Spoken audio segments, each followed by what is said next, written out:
Prvýkrát s hudbou som sa stretol už úplne v maličkom veku, lebo moji rodičia sú hudobníci, ja pochádzam z hudobníckej rodiny, takže my sme taká dynastia, rod takých Botošovcov z Rimavskej Soboty.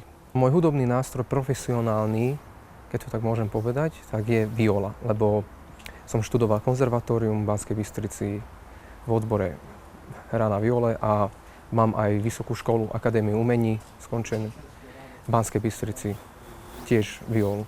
A aj pôsobím ako profesionálny hudobník. Momentálne som zamestnaný v Symfonickom orchestri Slovenského rozhlasu ako člen v violovej skupine.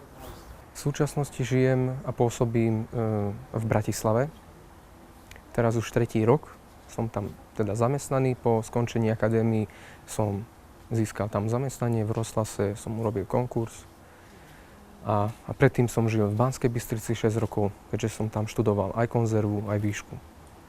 A pred toľkými rokmi som žil v Rimavskej Sobote, lebo som študoval inú strednú, to znamená hotelovú akadémiu.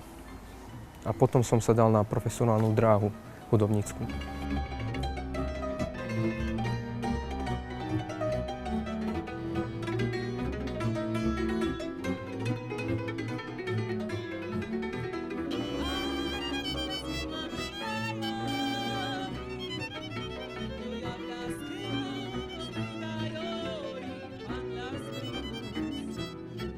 Od malička som bol vedený hudbe rómskej, maďarskej, aj folklór. Aj som študoval u niektorých pedagógov privátne v Budapešti, ale môj prvým učiteľom bol môj starky, ktorý so mnou cvičil skoro každodenne a doma sme mali možnosť aj si hrať aj otcom, aj s ním. A po čase som sa rozhodol študovať aj klasickú hudbu, lebo som sa chcel zdokonalovať v technike hry na viole. A predtým som študoval husle a aj som hral. Aj som mal vlastnú kapelu v Rimavskej Sobote. Venoval som sa teda tej maďarskej, rómskej hudbe. A potom som sa rozhodol ísť aj iným smerom. Jednoducho tá hudba toho človeka a hudobníka musí najprv aj zaujímať a musí mať z toho radosť. A ja som mal z toho radosť a od malička som chcel byť profesionálnym hudobníkom. A tých 20 rokov, keď som šiel do Banskej Bystrici, tak som dostal možnosť, som urobil prijímačky sa stať ako profesionálnym hudobníkom. To znamená, že chcel som mať aj moje zamestnanie ako hudobník. Predtým som robil v rôznych reštauráciách, obsluhoval som a aj varil som, lebo som študoval tú hotelovú akadémiu. A to som už vedel potom, že to nechcem robiť celý život. A môjim snom bol stále sa stať hudobníkom. Takže preto som sa vybral aj tou klasickou cestou. A čo to obznáša, tak tam je potrebná veľká disciplína, byť otvorený novým veciam, novým informáciám, poslúchať tých pedagógov, ktorí dajú základné informácie tej klasickej hudbe, lebo je to iný žáner hudby, úplne. Ale keď to človek cíti, má rád hudbu, tak sa to dá spojiť. Mojím cieľom bol v prvom momente, že budem študovať tú klasickú hudbu, aby som sa ešte viac zdokonalil v tom folklóre, čo si myslím, že sa mi to aj nejak podarilo, lebo využívam tie klasické prvky a techniky v hre už teraz, keď aj hrám folklór alebo hudbu kaviarenskú. Ten môj proces bol taký, že ako som už spomínal, tak disciplína. Každý deň som potreboval odcvičiť niekoľko hodín, lebo mal som ciele, že pripravovať sa na nejakú súťaž alebo koncert. A jednoducho človek bez cvičenia to nedá, ani to sa nedá zvládnuť. Ja keď som študoval na akadémii, tak som dosť veľa hodín cvičil. Dosť veľa, čo to znamená? Tak dajme tomu 3-4 hodiny denne, aby to bolo samozrejme aj v norme. Aj z zdravotného hľadiska a tak ďalej. Keď človek skončí nejakú školu, tak sa dostane do kolobehu takého, že sa zaujíma o prácu. A proste momentálne ja som v Rozhlase ako člen orchestra a tam sú už, je to moja robota, teda hráme rôzne symfónie, overtúry, predohry a tak ďalej. Doprevádzame rôznych solistov, tak už aj tam je potrebná tá príprava domáca. Takže už aj to zabere nejaký čas. A človek, ale ja napríklad doma tiež cvičím ešte aj mimo toho, tých povinností, čo mám do roboty, teda do rozhlasu. A keď aj sa venujem iným žánrom, tak sa vyžaduje odo mňa, aby som bol pripravený a vo forme, tak cvičím ešte stále aj doma. A dávam si stále nejaké nové ciele, aby som sa mohol udržiavať a byť v kondícii.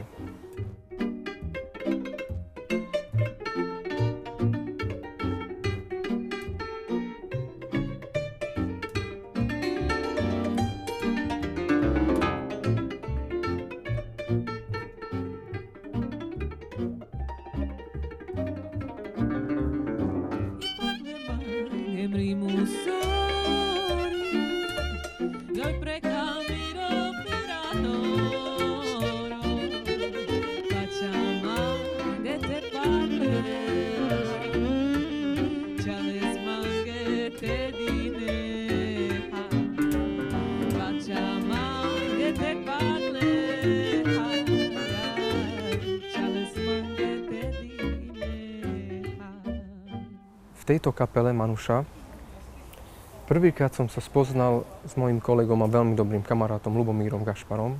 To som mal asi 16-17 rokov. To teda znamená, že nejakých 10 alebo 11 rokov sa už poznáme. A predtým som s ním veľa v rôznych kapelách hral.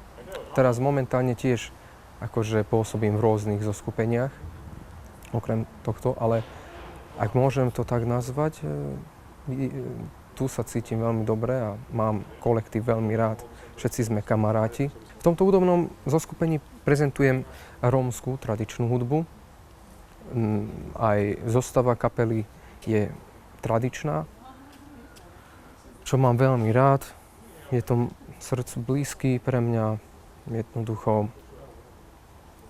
A ako som spomínal, tak tu využívam aj tie klasické prvky, lebo mám možnosť si v nejakých skladbách zahrať aj solo, čo je, myslím si, že pred niekoľkými rokmi violisti nehrali takýmto štýlom, ak to môžem nazvať, že mali priestor hrať aj solo, lebo viola v kapele je v podstate doprovodný nástroj, čo doprevádza melódiu. Čo napríklad spev alebo husle. A violista podporuje harmonicky teda s doprovodom ich. A ja som tu dostal možnosť takú, že môžem si zahrať solo na viole, halgato a potom príde spev a prejdem do toho folklórneho doprevádzania speváčky. Vtedy to cítim proste, že mám voľné ruky a môžem tam tvoriť. A keď mám okolo seba takýchto výborných muzikantov, ako v tejto kapele, tak mám z toho radosť a milujem túto hudbu hrať. Myslím si, že nevedel by som sa ho vzdať. Vôbec. Neviem si predstaviť, že by som nemal možnosť, alebo že by som nemohol hrať vôbec tento žáner, lebo potrebujem to.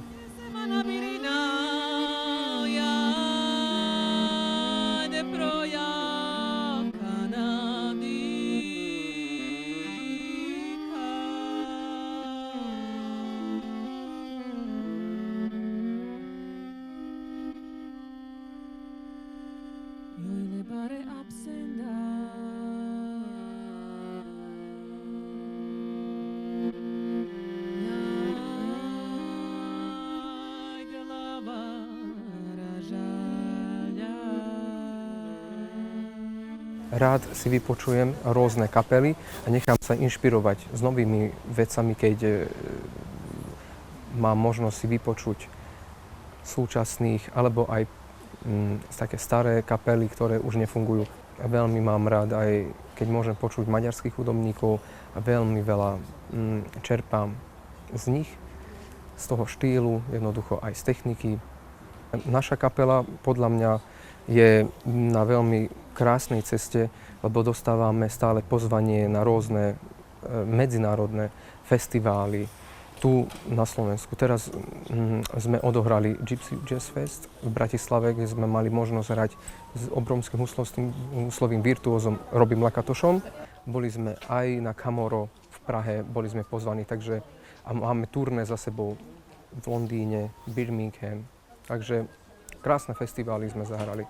Naše publikum, keď chodíme hrávať koncerty s Manušom, tak je úžasné, fakt naozaj, lebo ľudia sa tešia z toho, čo im hráme, majú radi túto hudbu, radi počúvajú, dobre sa cítia, my sa dobre cítime na pódii, máme radosť z toho a to cítime aj z publika, že majú z toho radosť a sa im to páči. A máme veľmi veľa krásnych komentov aj na internete a aj po koncerte nám ľudia chodia gratulovať a že sa cítili úžasne, takže myslím si, že je to veľmi fajn.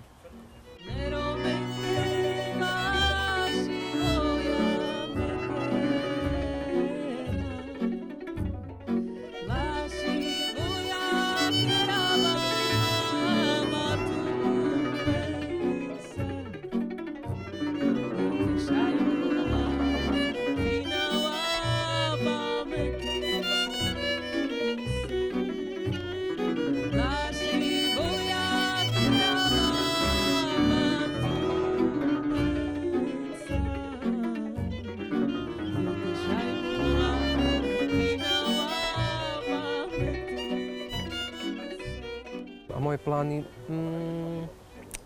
Chodím na rôzne kurzy ešte stále, na klasické hudby a chcem sa ešte sa zdokonalovať v tej klasickej hre a možno časom sa dostať aj v rámci mojej zamestnania na vyššie pozície alebo levele a hrať z radosti. To je môj jediný cieľ. Byť zdravý a hrať a produkovať krásnu hudbu.